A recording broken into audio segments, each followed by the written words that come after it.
الحمد لله رب العالمين والصلاة والسلام على سيد الأنبياء والمرسلين وخاتم النبيين وبالقاسم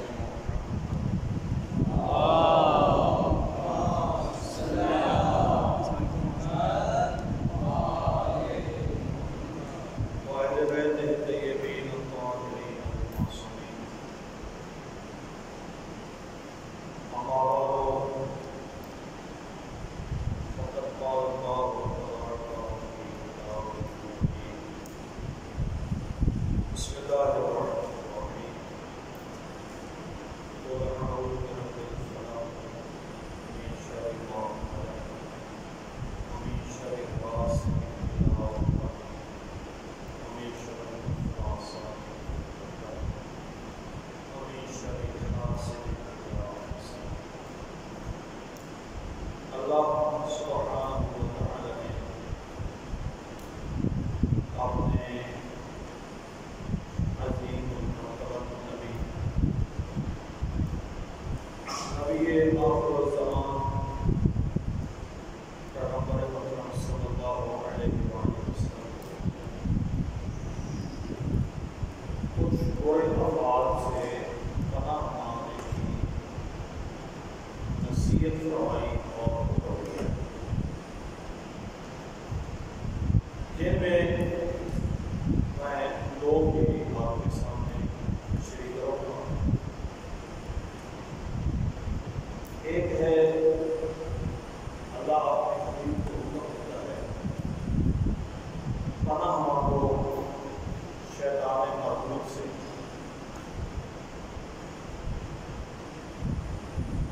من شر النفاثات فی العقد،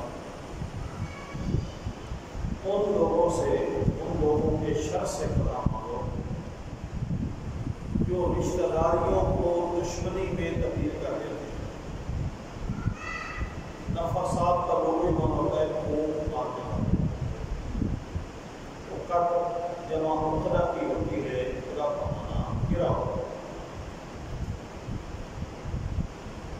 یعنی جڑے ہوئے لوگوں کو آپس میں خون مار کر مختلف طریقے اختیار کر کے جدا کرنے والے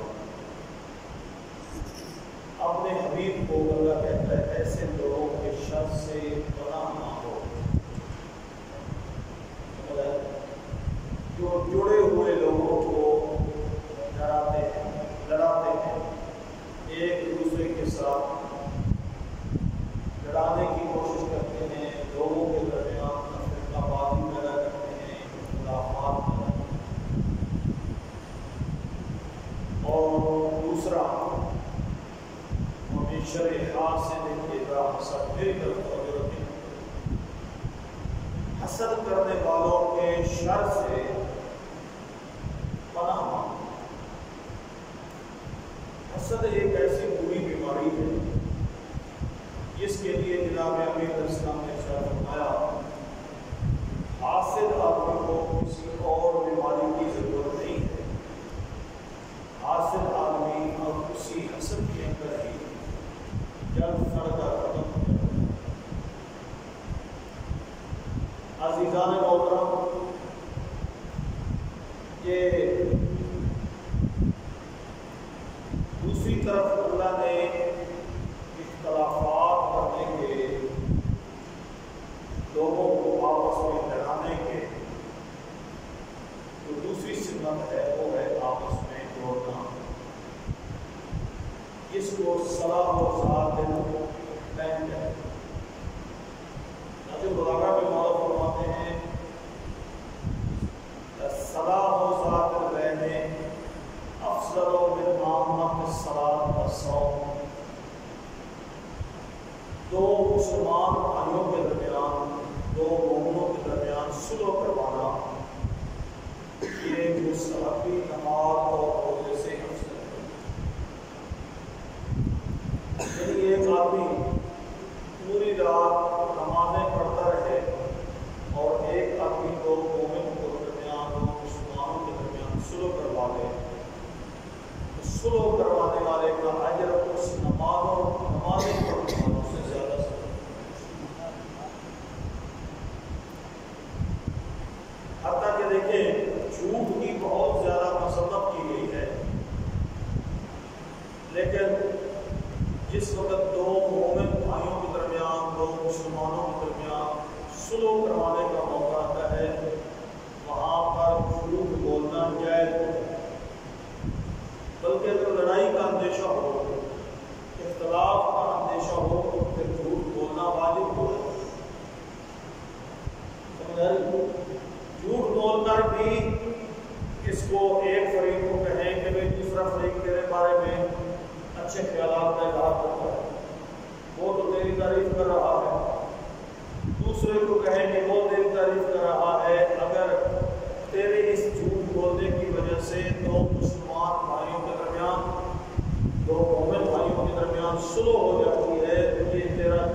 رشتہ داروں کے درمیان اختلافات پیدا کر دیتے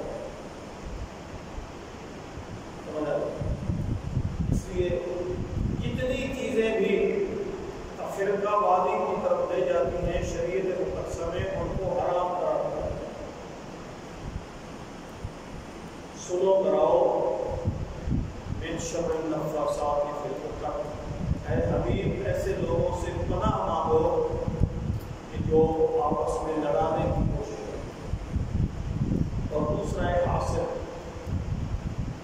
حاسد آدمی انتہائی خطرناک ہے۔ بعض اوقات انسان کا حسد یہ حد سے جب بڑھ جاتا ہے، جو اس زمین خدا پر پہلا قتل ہوا، قابیل نے حابیل کو قتل کیا، اس کی بنیاد بھی حسد ہی تھی۔ چونکہ حابیل بڑے ہی اللہ کے برگزیدہ بندے اور نیک اور مقدس تھے، انہوں نے بھی قربانی کی، حابیل نے بھی قربانی کی۔ قرآن کا واقعہ ہے، حابیل کی قربانی قبول ہوئی، قابیل کی قربانی قبول نہ ہوئی۔ قابیل کو حسد ہوا اس بات پر، ہے تو میرا بھائی لیکن مقام و رتبہ میں اللہ کے نزدیک اس کا مقام بڑھ رہا ہے، لہذا میں اس کا خاتمہ کر دوں، اس کو رستے سے ہٹا دوں۔ اس نے حضرت حابیل کو قتل کر دیا۔ یہ حسد کی بنیاد پر پہلا قتل ہی حسد کی بنیاد۔ حاسد انسان کبھی صحت مند نہیں رہتا، کیونکہ اس وقت اس کو ہر وقت دوسرے کی ٹینشن ہوتی ہے۔ جیسے جیسے دوسرے کے فضائل میں اضافہ ہوتا ہے، ادھر سے اس کے حسد میں اضافہ ہوتا جاتا ہے۔ وہ کبھی بھی آسودہ حال اپنی اچھی حالت میں عزیزان محترم، ہم سب طالب علم ہیں، علم کے راستے پر ہیں۔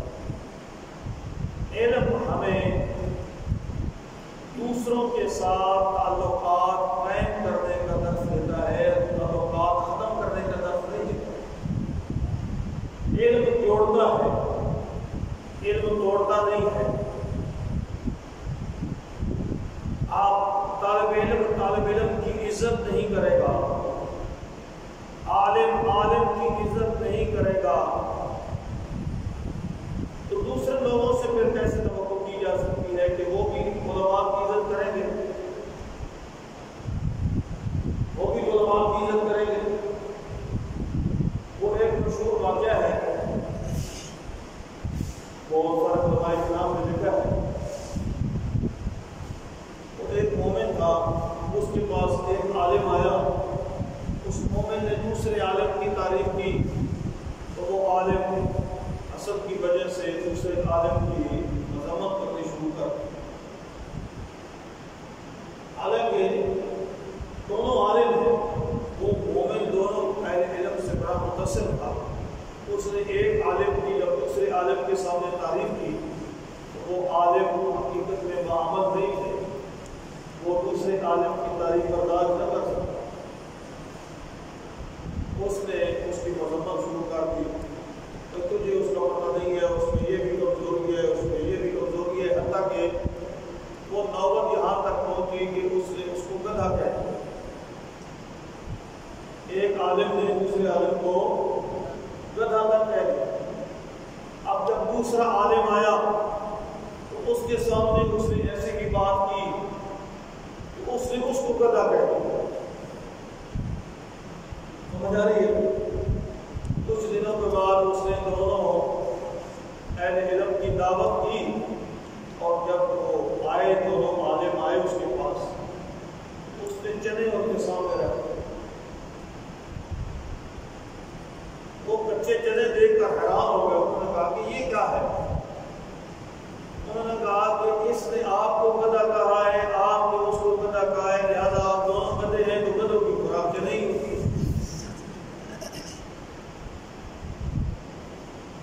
اب دیکھیں نا، ایک ہم طالب علم ہیں، علماء کے ہم غلام ہیں، خادم ہیں. ہم طالب علم اگر ایک دوسرے کی تعریف کو برداشت نہیں کریں گے تو پھر لوگوں کا ہمارے ساتھ یہی سلوک ہوگا. جب ہم ایک دوسرے کو گدھا کہیں گے تو پھر لوگوں کو آسانی ہے گدھا کہنے میں. اچھا اندازہ کریں تھوڑا سا، عالم ہے نا، عالم کا کیا مطلب ہوتا ہے کہ وہ ہر چیز کو سمجھتا ہے، جانتا ہے. ہم دوسرے لوگوں کو جاہل سمجھتے ہیں، خود کو عالم سمجھتے ہیں. تو جب عالم ہی جاننے کے باوجود اہل علم کی تعظیم نہیں کرے گا، تقریب نہیں کرے گا، ان کی عزت نہیں کرے گا، ان کی حوصلہ افزائی نہیں کرے گا، تو پھر عالم جب نہیں کر رہا تو جہل سے کیسے توقع کی جاتی ہے کہ وہ عالم کی عزت کرے گا؟ ایک جاننے کے باوجود جاننے والا ہے، سب کچھ اپنے آپ کو بڑا پاکیزہ بھی سمجھتا ہے، جب وہ جاننے والے کی عزت نہیں کر رہا تو آپ کو جہل سے کون سی امید ہو سکتی ہے کہ وہ بھی اہل علم کی تعظیم کرے؟ نہیں. اپنے اندر برداشت پیدا کرنی چاہیے، دوسرے کی عزت اور مقام کو دیکھیں، اللہ کے سامنے دعا کرنی چاہیے، اللہ اس کی عزت میں اور اضافہ فرما اور مجھے بھی وہ کام کرنے کی طاقت عطا فرما، ہمت عطا فرما، جس کی وجہ سے میں بھی معاشرے میں باعزت بن جاؤں. اپنے بارے میں کوشش کروں نہ کہ دوسرے کا اثر کرنا. آغا شیخ بخاری نے ایک واقعہ لکھا ہے. ایک آدمی دوسرے آدمی سے حسد کرتا تھا.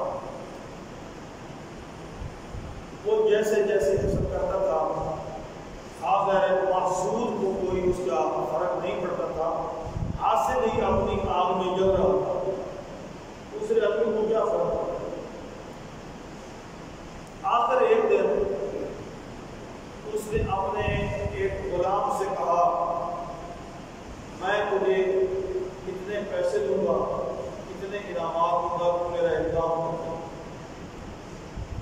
وہ پہلے بھی اس خادم کی، اپنے نوکر کی، اپنے غلام کی بڑی آؤ بھگت کرتا تھا. ایک دن اس نے کہا کہ اور مزید تجھے اتنی رقم سے نوازا جائے گا، آپ ایک کام کریں. اس نے کہا بتاؤ. اس نے کہا کام یہ ہے، وہ حسد کرنے والا وہ اپنے نوکر سے کہنے لگا، کام یہ ہے فلاں آدمی کے گھر کے پچھاڑے آپ مجھے جا کر قتل کر. وہ حیران ہو گیا کہ تو میرا آقا ہے، میں میرا غلام ہوں، تو مجھے اتنی عزت دیتا ہے، اتنے پیسے دیتا ہے، دولت دیتا ہے، کیا میں اس کے بدلے میں آپ کو قتل کروں؟ یہ تو ٹھیک نہیں. اس نے کہا میں یہ کر دیتا ہوں کہ میں تجھے اپنا خون معاف کروں گا، لہٰذا تو مجھے اس نے کہا سب پتا تو صحیح ماجرا کیا ہے، کیوں تم اپنا خون معاف کر رہا ہے اور کیوں تم اس حد تک قتل پر تیار ہو گئے؟ اس نے کہا مسئلہ یہ ہے، میرا جو فلاں ساتھی ہے اس کی عزت و احترام میں اب اس قدر اضافہ ہو گیا ہے، میں مزید اس کا عزت و احترام برداشت نہیں کر سکتا. اس سے بہتر ہے کہ تم مجھے قتل ہی کر، اور قتل بھی تم مجھے اس کی دیوار کے ساتھ کر دے، تاکہ کل اگر حکومت پکڑے تو اس کو پکڑے، میں خود قتل ہو جاؤں لیکن اس کو کسی نہ کسی مصیبت میں ڈالنا چاہتا ہوں تاکہ اس کی عزت میں کمی آئے. اس نے کہا جب تو مر جائے گا تو کون دیکھا گا تو اس کی عزت میں کمی ہے یا یہ اضافہ ہوا ہے؟ جب تو خود مر جائے گا. اس نے کہا جو بھی ہوتا ہے. غلام بھی عقل مند تھا. اس نے کہا تو واقعہ قتل کرنے کے لائق ہے، تجھے قتل نہیں کرنا چاہیے. وہ رات کے اندھیرے میں وہ دوسرے آدمی کے دیوار کے ساتھ اس نے غلام نے اس کو جب انتظامیہ کو پتہ چلا تو انہوں نے اسی پر الزام لگایا کہ آپ کی دیوار کے ساتھ بندہ قتل ہوا ہے، لہٰذا قاتل تم ہے۔ تھوڑے عرصے کے بعد اس غلام کا ضمیر بیدار ہوا جس نے قتل کیا۔ اس نے سوچا، اس نے کہا کیوں نہ سچ جا کر بول دوں، اور پولیس کو انتظامیہ کو بتا دوں تاکہ اس بیچارے بے گناہ کی جان چھوٹ جائے، وہ میری وجہ سے مصیبت میں پھنسا ہوا ہے۔ وہ غلام گیا اور اس نے انتظامیہ کے پاس جا کر سارا ماجرا سنا دیا کہ اس بدبخت نے خود مجھے کہا تھا کہ مجھے قتل کرو، اور اس کے کہنے پر میں نے اس کو قتل کیا۔ یہ قاتل نہیں ہے جس کو تم نے پکڑا ہے، قاتل اس کا بھائی ہے، اور اس کے کہنے پر میں نے قتل کیا۔ وہ انتظامیہ کو بھی ساری بات کی سمجھ آ گئی، انہوں نے بھی کہا کہ تم نے بہت اچھا کیا ہے، اس بدبخت کو تم نے قتل کیا۔ انہوں نے دونوں کو چھوڑ دیا، اس کا خون رہے گا۔ آپ اندازہ کریں، حاسد آدمی جب حسد میں آگے بڑھ جاتا ہے تو اس کی یہی پوزیشن ہو جاتی ہے کہ وہ مرنا تو منظور کر لیتا ہے، لیکن وہ کسی کی تعریف، کسی کی عزت کو برداشت نہیں۔ عزیزان محترم، یہ واقعات آپ کو سنانے کا مقصد یہ ہے، یہ آپ سنتے رہتے ہیں کہ حسد کے 10 حصے ہیں اور 9 حصے صرف اور صرف علماء میں پائے جاتے ہیں، اور ایک حصہ پوری مخلوق پر ہے، اور اس ایک پورا حصہ جو پوری مخلوق میں ہے اس میں بھی علماء نے حصہ لینا ہے۔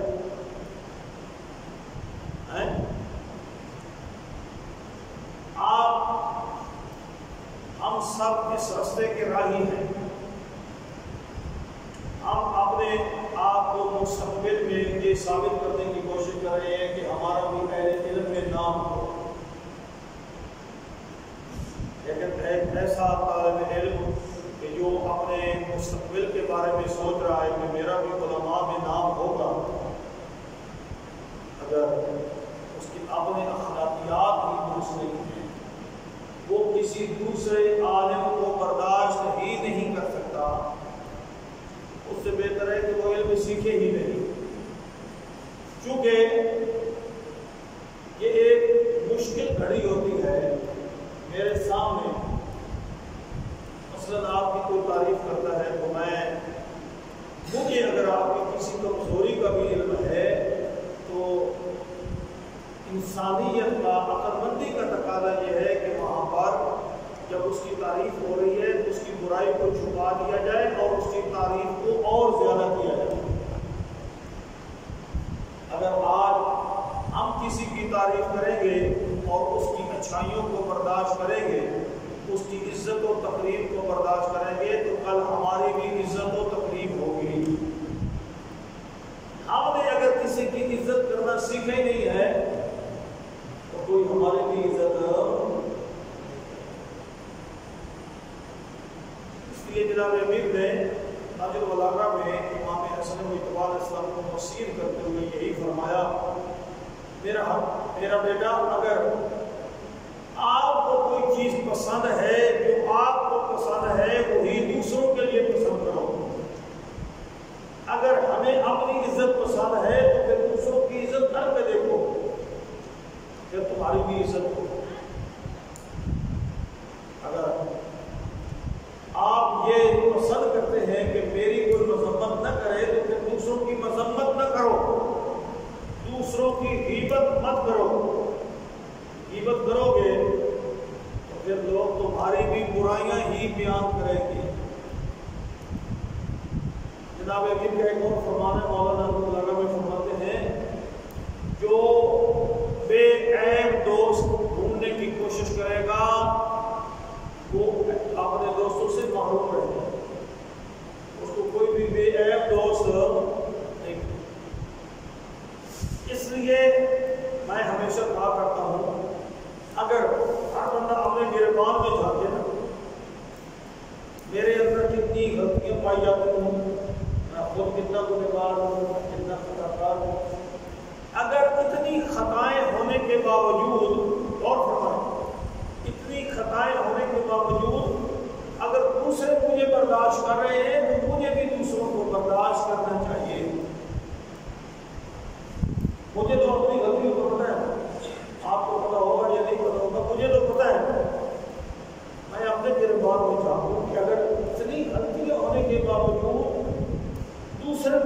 راشٹری ہوئے ہیں، دوسروں نے کبھی میرے عیبوں سے پردہ نہیں اٹھایا، تو مجھے کوشش کرنی چاہیے کہ میں بھی کسی کے عیب ڈھونڈنے کی کوشش.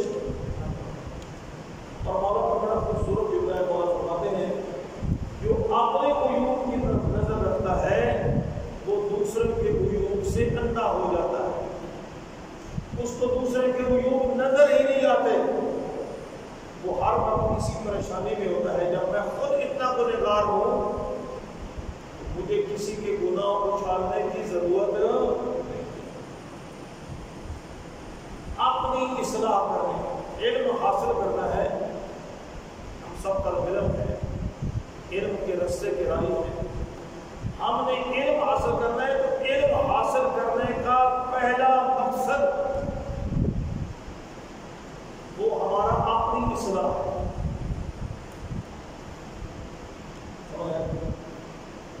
اپنی اصلاح. اگر ایک بندہ اس 4-5 فٹ 6 فٹ حد کی اصلاح نہیں کر سکتا اور کوشش کرتا ہے کہ میں پورے معاشرے کی اصلاح کروں،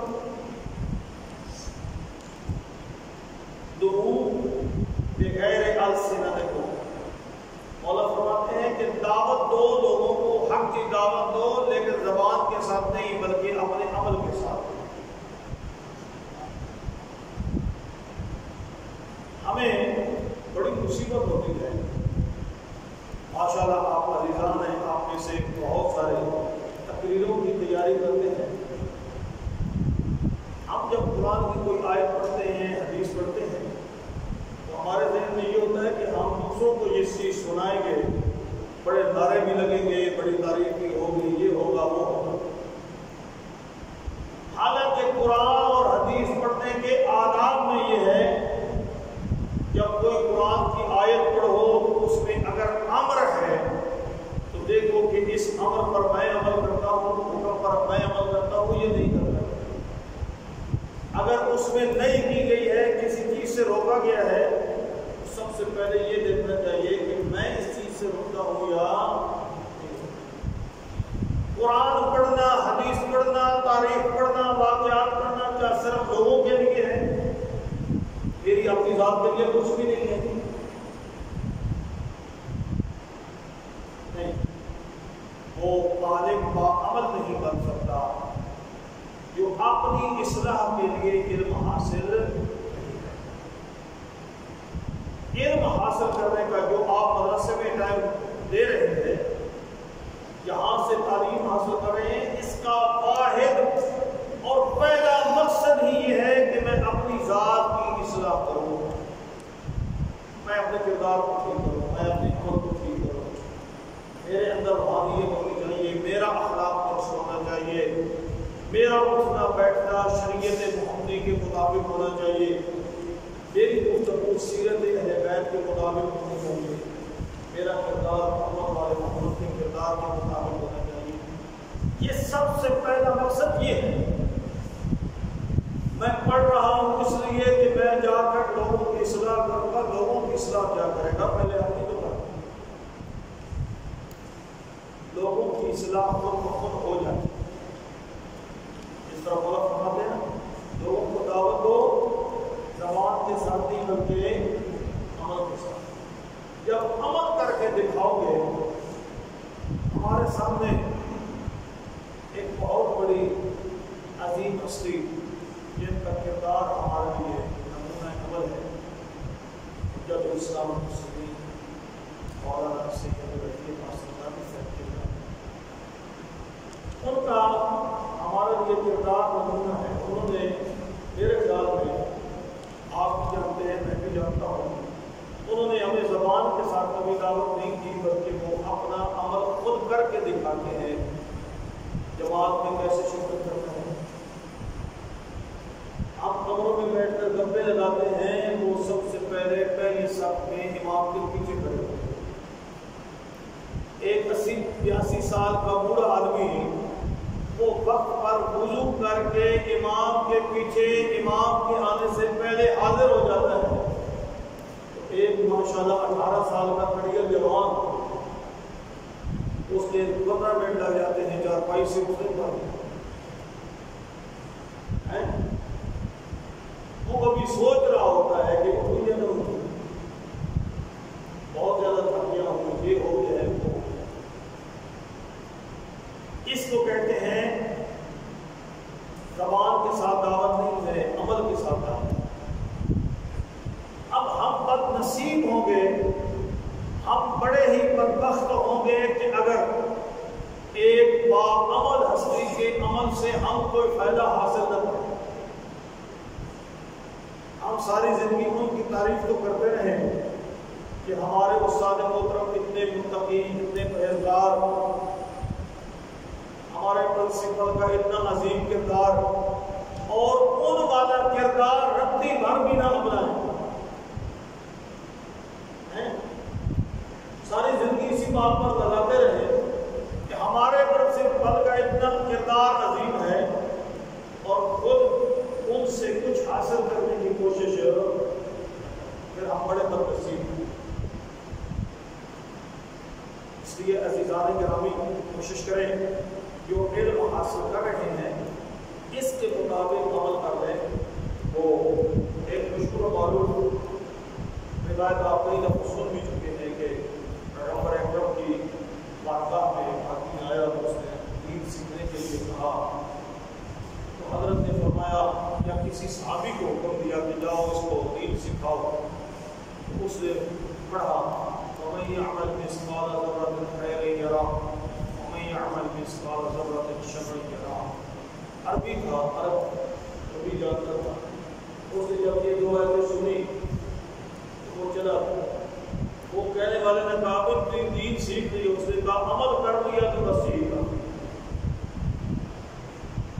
لوگ حیران ہو کر پیغمبر اکرم کے پاس آئے، یا رسول اللہ ہمیں کتنے سال ہو گئے ہم آپ کی خدمت میں علم حاصل کر رہے ہیں، وہ ایک لمحہ میں آیا ہے، دو ایسے سن کے جا رہا ہے، کہتا ہے کہ بس میں نے سیکھ لیا جو کچھ سیکھنا تھا۔ پیغمبر اکرم نے فرمایا راجع فقیہن، وہ اس محفل سے فقیہ بن کر ہوتا ہے، فقیہ بن کر رہا۔ ایسے اللہ کے نبی نے ارشاد فرمایا ذرہ بھر نیکی کرے گا تو وہ بھی اس کی قیامت والے دن سامنے آ جائے گا، دیکھے گا۔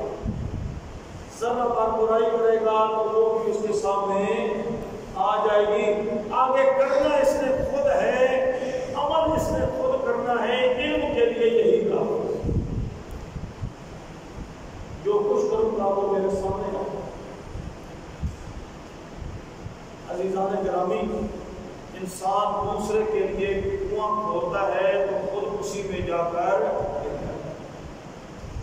اس لیے دوسروں کے ساتھ حسد کرنے کی بجائے اپنے اندر وہ اعلیٰ صفات پیدا کرنے کی کوشش کرنی چاہیے، جس کی وجہ سے ہم اعلیٰ صفات کے مالک ہو کر معاشرے میں خود بھی باعزت بن سکیں۔